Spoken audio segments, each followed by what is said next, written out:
Let's have a look at question 5 now. So suppose that we want to determine the effect of labeling on perception and willingness to pay for food products. Now we ask visitors in a mall how much they're willing to pay for a certain product.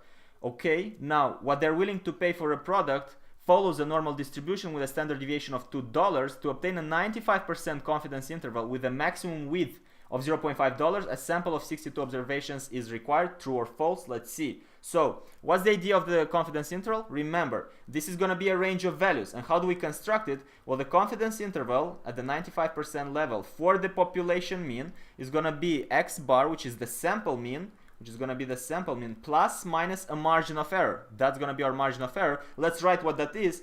That's going to be the critical value. That's going to be the critical value over here at the 0.025 p-value. So that means 5% in total significance level times the standard deviation of the population that we have divided by square root of n. So this is the margin of error. This is how much we allow to have above the sample mean and below the sample mean. Since this is the margin of error, how does a width look like? Well, graphically it's like that. If we draw it here, the normal distribution, and we have the normal distribution, then we know that the width of that confidence interval is going to be starting from the x bar, the sample mean that we have over here, plus minus. So we have a value above it and a value below it. So this is going to be our confidence interval. This is going to be our confidence interval of 95%.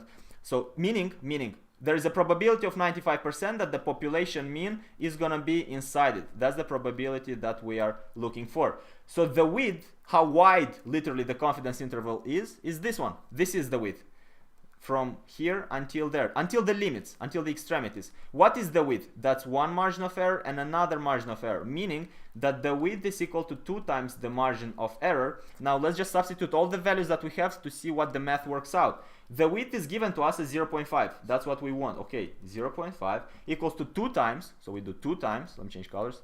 We do 2 times the margin of error. That's the margin of error. We can substitute all the values. Now the z critical value, it's given to us in the z distribution. We could write it as 1.96 over here.